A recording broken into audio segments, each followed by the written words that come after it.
सभी का वेलकम किया जाता है अपने इस YouTube चैनल में। हम बात कर रहे थे सॉल्यूशन की। इसमें मैंने बताया था कहाँ तक पहुंच गए थे कि जो सॉल्यूशन होता है, टाइप्स ऑफ सॉल्यूशन के बारे में 9 प्रकार के विलयन होते हैं हमारे पास, है ना, उसके बारे में चर्चा कर चुके हैं।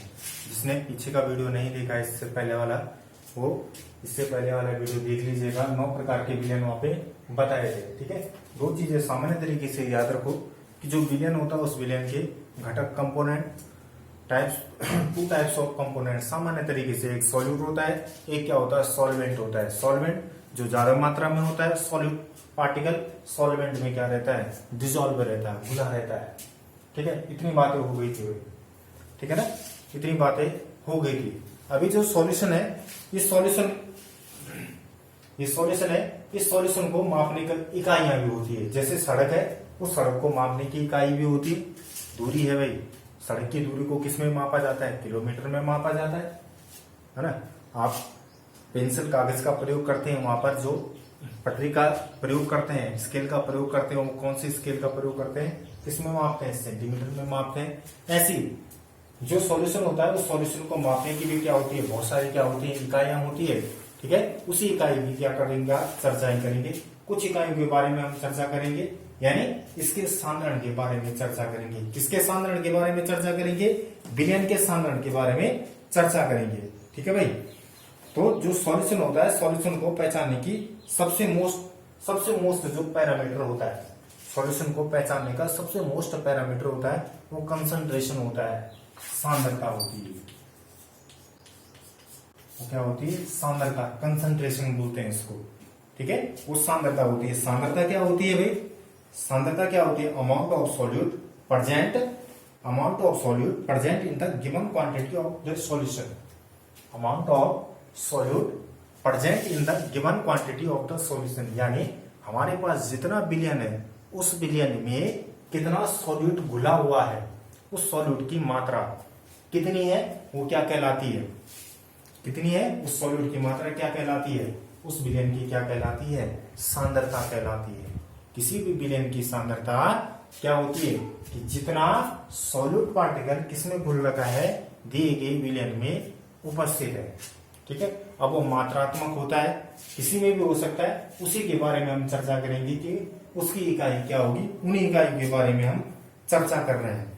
ठीक है, तो अमाउंट ऑफ क्या होता है,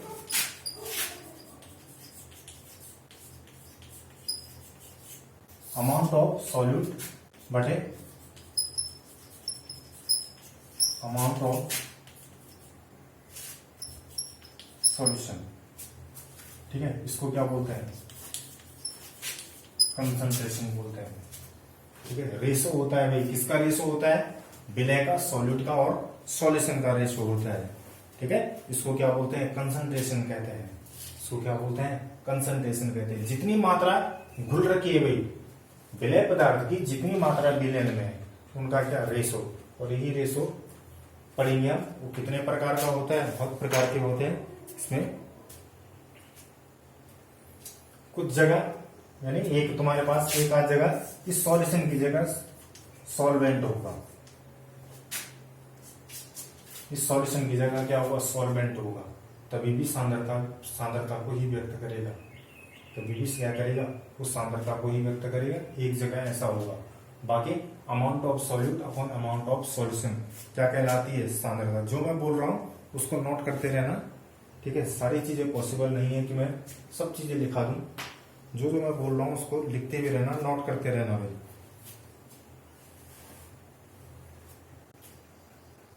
ठीक है, अब ये सॉल्यूट है, इस सॉल्यूट को किस में माप सकते हैं, ग्राम में माप सकते हैं। ठीक है, इसकी मोल में बोल सकते हैं कि हमारे पास जो विलय पदार्थ है वो ग्राम में है, या विलय पदार्थ के क्या है, इतने मोल है, या इसका इक्विवेलेंट, तुल्यांक के भार बोलते हैं जिसको।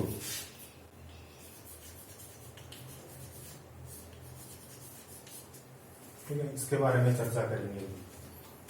ठीक है, ग्राम में हो सकता है, मोल में हो सकता है, इक्विवेलेंट हो सकता है। अब सॉल्यूशन किस किस में हो सकता है, किस किस में हो सकता है भाई, सॉल्यूशन किस में हो सकता है, ml में, लीटर में हो सकता है, ग्राम में हो सकता है, किलोग्राम में हो सकता है, ठीक है। ये किसमें सॉल्यूशन हो सकता है इसमें, ठीक है। ये सामान्य इकाइयां हैं इसकी, इन्हीं इकाइयों के बारे में हम चर्चा कर रहे हैं, ठीक है। 5-6 प्रकार के पढ़ेंगे, उस 5-6 प्रकारों में से ये जरूर आ जाएंगे। ग्राम में होगा जहाँ पे सॉल्यूट, या मोल में होगा। आपको पता है, आपने मोल कॉन्सेप्ट भी पढ़ रखा है, ठीक है। मोल को कैसे तोड़ते हैं, उसका भार बटे क्या, अनुभार, भार बटे अनुभार। सामान्यकरण है इनका ये, ठीक है। सॉल्यूट का सामान्यकरण है, या सॉल्यूशन का सामान्यकरण बोलते हैं इसको। नोट करते रहना ना। मोल में भी हो सकता है,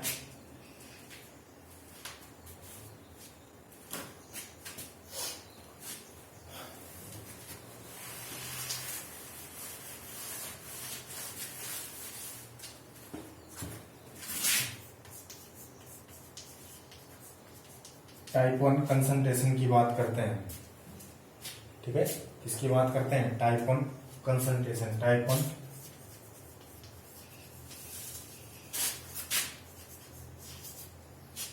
कंसंट्रेशन की बात करते हैं। टाइप 1 कंसंट्रेशन में ग्राम पर लीटर।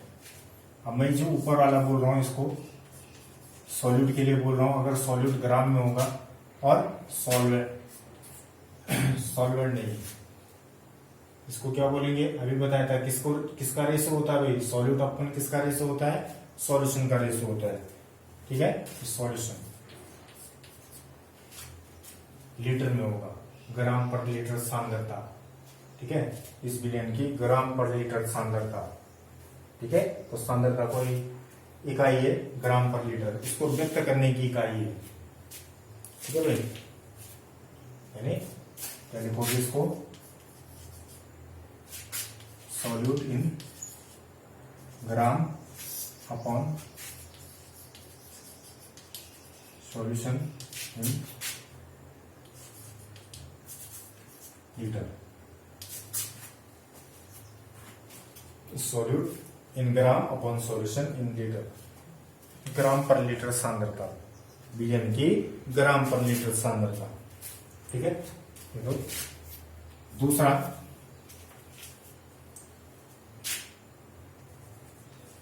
मोल पर लीटर। मोल किसके लिए बोलूंगा मैं, सॉल्यूट के लिए, ये सॉल्यूशन के लिए। सॉल्यूट इन, क्या लिखूंगा इसको, सॉल्यूट इन मोल अपॉन सॉल्यूशन इन किसमें, लीटर, ठीक है। और ध्यान रखना, मोल पर लीटर जहां पर आता है, मोल पर लीटर जहां पर आता है, उस विलयन की मोलरिटी कहलाती है, मोलरता कहलाती है, मोलरता। हिंदी में मोलरता बोलते हैं, मोलरिटी। कैपिटल एम से डिनोट करते हैं भाई इसको। मोल पर लीटर विलयन की सांद्रता, ये भी विलयन की सांद्रता को व्यक्त करने की एक इकाई ये है, ग्राम पर लीटर। एक इकाई मोल पर लीटर भी है, मोलरता, ठीक है। तो मोलरता की परिभाषा निकल जाती है यहां से। क्या मैंने यहाँ पे कुछ लगाया, कुछ नहीं लगाया, कुछ नहीं है, तो इसका मतलब एक है, ध्यान रखना, इसका मतलब एक है, ठीक है। 1 लीटर आयतन में उपस्थित विलयन के 1 लीटर आयतन में उपस्थित विलय पदार्थ के मोलों की संख्या। क्या बोला मैंने, विलयन के 1 लीटर आयतन में उपस्थित विलय पदार्थ के मोलों की संख्या उस विलयन की मोलरता कहलाती है। उस विलयन की क्या कहलाती है, मोलरता कहलाती है। मोलरता की परिभाषा है वही है। और समझ में, किसमें होना चाहिए, लीटर में होना चाहिए। किसमें होना चाहिए, लीटर में। हमें पता है मोल किसमें टूटता है, किसमें टूटता है, किसमें टूटता है, मोलों की संख्या, भार वेट बटे मोलिकुलर वेट, भार बटे अणुभार बटे विलयन का आयतन किसमें, लीटर में। अगर विलयन का आयतन एमएल में है तो पहले उसको लीटर में बदलो। एमएल में दे रखा है तो यहां क्या कर दो भाई, 1000 से गुणा कर देंगे। आ समझ में, स्मॉल डब्ल्यू से नोट करता हूं। जहां कहीं पे भी सॉल्यूट के लिए आएगा, स्मॉल डब्ल्यू का प्रयोग होगा, स्मॉल एम का प्रयोग होगा। सॉल्वेंट के लिए कैपिटल डब्ल्यू और कैपिटल एम का प्रयोग होगा, आ रहा समझ में? ठीक है, विलय पदार्थ के लिए स्मॉल डब्ल्यू और स्मॉल एम का प्रयोग होगा। स्मॉल डब्ल्यू, डब्ल्यू वेट भार जितना दे रखा होगा, एम मास जितना उसका क्या है द्रव्यमान होता है, जितना क्या होता है उसका द्रव्यमान, अणुभार बोलते हैं जिसको, भार बटे क्या अणुभार। ठीक है, बटे क्या, अगर एमएल में दे रखा है, आयतन दे रखा है एमएल में, तो इसको क्या कर देंगे 1000, यहाँ 1000 लगा देंगे। ठीक है, ये फॉर्मूला है भाई मोलरता को निकालने का। किसको निकालने का? मोलरता को निकालने का, ये फॉर्मूला है, ये ध्यान रख लेना। क्या कहलाती है मोलरता, किसे बोलते हैं? 1 लीटर आयतन में उपस्थित विलय पदार्थ के मोलों की संख्या उस विलयन की मोलरता कहलाती है। ठीक है, ये 2 प्रकार के हो गए। तीसरा प्रकार है, नोट कर लो इसको फटाफट।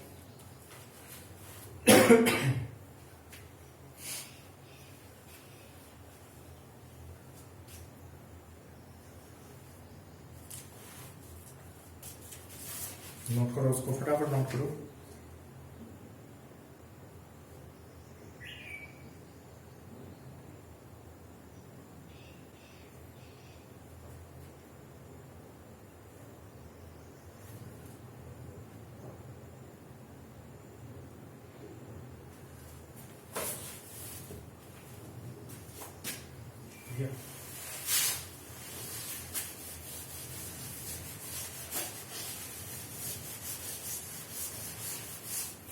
तीसरा प्रकार है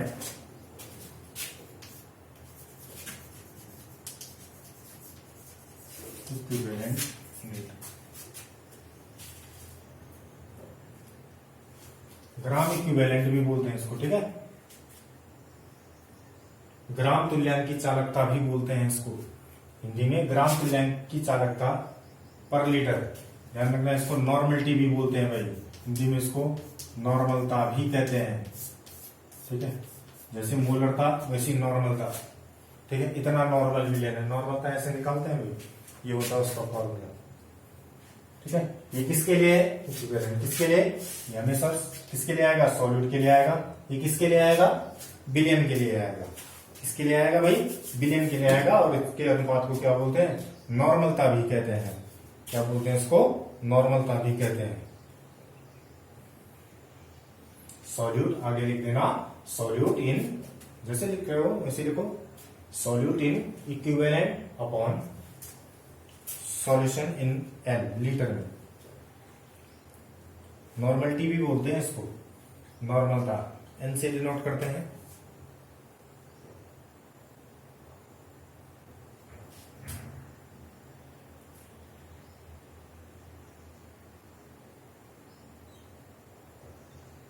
कैसे निकालते हैं इसको? कैसे निकालते हैं? ग्राम इक्विवेलेंट,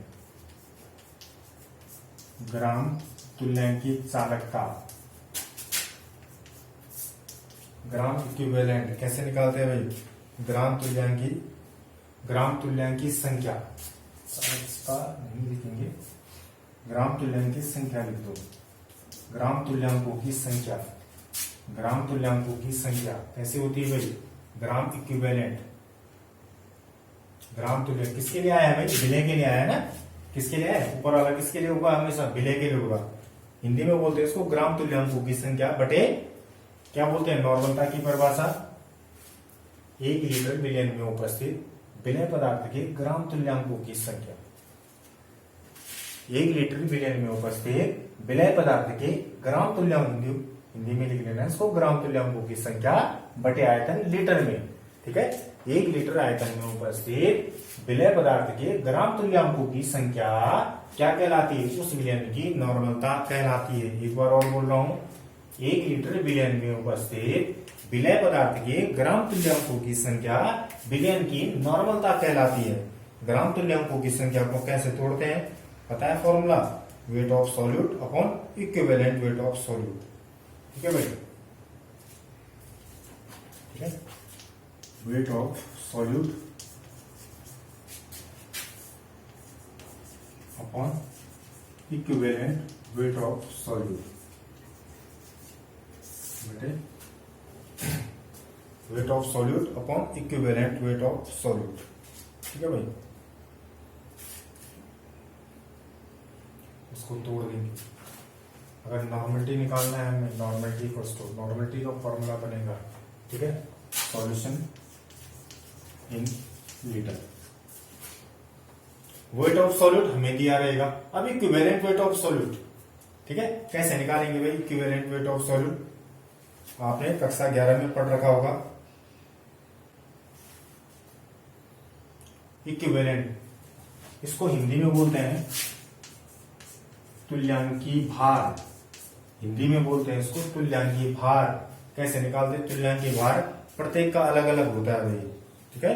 तुल्यांकी भार इक्विवेलेंट वेट ऑफ, एक दो का बता देता हूं। जैसे तुल्यांकी भार कैसे निकालते हैं, जैसे एलिमेंट के लिए, यानी तत्व का तुल्यांकी भार, तत्व का तुल्यांकी भार कैसे होता है? तत्व का तुल्यांकी भार कैसे निकालते हैं? तत्व का तुल्यांकी भार जितना उसका एटॉमिक वेट होता है, परमाणु भार, ठीक है,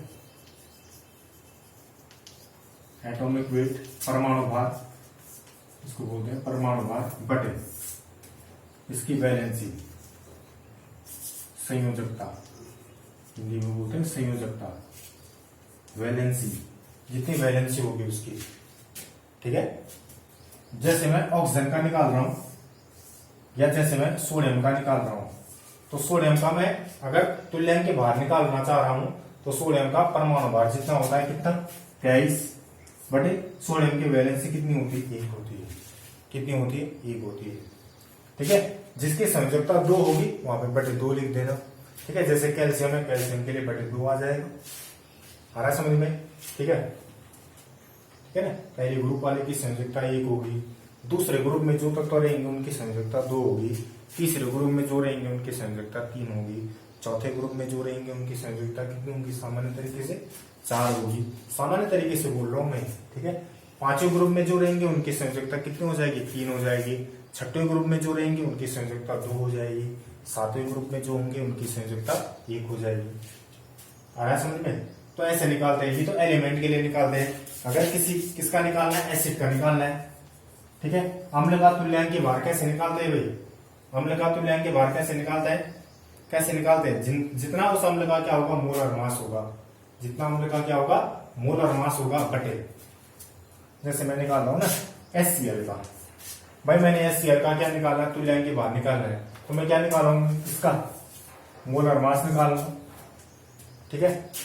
क्लोरीन का कितना होता है? 35.5 घन 36.5 बटे अम्ल की भास्मिकता। भास्मिकता यानी जितने हाइड्रोजन परमाणु प्रतिस्थापित कर रहा है, यानी H जितने OH को प्रतिस्थापित कर देगा, ठीक है। एक H है तो एक ही OH को प्रतिस्थापित करेगा, इसलिए बटे 1 होगा।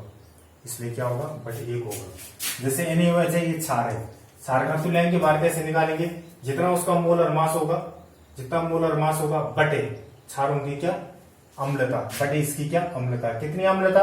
ये कितने OH है? एक ही OH है, तो एक ही हाइड्रोजन परमाणु प्रतिस्थापित होगा, ठीक है। तो बटे क्या आ जाएगा? 1 आ जाएगा, ठीक है भाई। तो आपके पास कक्षा 11 में भी था, तो ऐसे निकालते हैं भाई। नॉर्मलता के लिए सबसे पहले नॉर्मलता किसे बोलते हैं? Equivalent, gram equivalent upon litre. Gram तुल्यांकों की संख्या बटे आयतन लीटर में क्या कहलाता है? नॉर्मलता कहलाती है, ठीक है। ग्राम इक्विवेलेंट कैसे टूटता है? Weight of solute upon equivalent weight of solute, ठीक है। जितना भार दे रखा है, किसका? विलय पदार्थ का भार बटे विलय पदार्थ का तुल्यांकी भार। निर्भर करता वो विलय पदार्थ कैसा है। अम्ल होगा तो कैसे निकालना है? जितना उसका, जैसे ये अम्ल होगा तो जितना उसका मोलर मास, पहले ये निकाल लेना है भाई। ध्यान रखना, कभी भी नॉर्मलता का सवाल आएगा, इसको निकाल लो, ठीक है। तुल्यांकी भार निकाल लो, ये तो दिया रहेगा, ठीक है। तुल्यांकी भार निकाल लेना है, तुल्यांकी भार निकालना सीख लो भाई, जैसे मैंने अभी बताया, ठीक है। तुल्यांकी भार निकाल लेंगे, ठीक है, ये आपको पास दिया रहेगा। नोट कर लो, फटाफट नोट कर लो, रफली नोट कर लो, फिर कॉपी में करते रहना।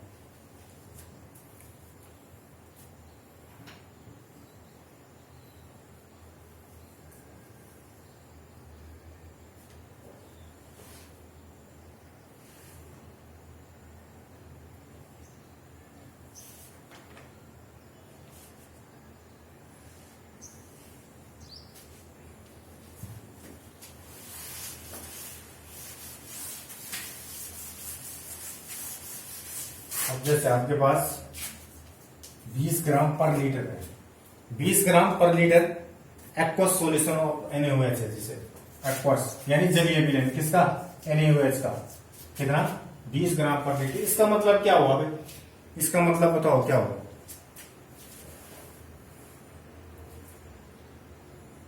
इसका मतलब क्या हो, इसका मतलब है एक्वस सॉल्यूशन यानी जलीय विलयन, एक्वस सॉल्यूशन यानी जलीय विलयन NaOH के, यानी कितना, एक ही दे रखा ना, 1 लीटर विलयन में, ये किसके लिए आता है, विलय के लिए। तो विलय कौन है यहाँ पे, सोडियम हाइड्रोक्साइड है, ठीक है। 1 लीटर विलयन में NaOH का 20 ग्राम घुला है। इसका मतलब क्या हुआ, 1 लीटर विलयन में NaOH का कितना घुला है, 20 ग्राम घुल रखा है भाई, आ रहा समझ में, ठीक है। तो हमें तो ये मानक दे रखा है, ठीक है। ये ऐसे थोड़ी बताता है कि विलयन को ऐसा ही विलयन है, ठीक है। विलयन को हम अपने हिसाब से बनाते हैं कि विलयन हम कैसा बनाए, ठीक है। विलयन की सांद्रता को हम कैसे रखें, इसके हिसाब से बनाता है। अगर 1 लीटर में 20 ग्राम है, तो अगर मैं बोलूं, अगर मुझे आधे लीटर का विलयन बनाना है तो कितने ग्राम घोलूंगा मैं, 10 ही ग्राम घोलूंगा। उससे भी आधे ग्राम का बनाना है, उससे भी आधे लीटर का बनाना है तो फिर 5 ही ग्राम घोलूंगा। उससे भी आधे का बनाना है तो 2.5 ग्राम घोलूंगा। तो ये तो मानक दे रखा है, इतना मानक है इसका ये, ठीक है। विलयन तो हम अपने हिसाब से फिर बनाएंगे, ठीक है।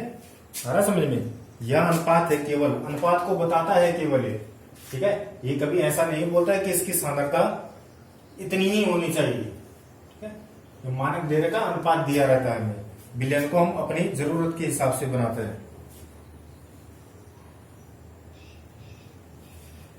इसका मतलब क्या हुआ,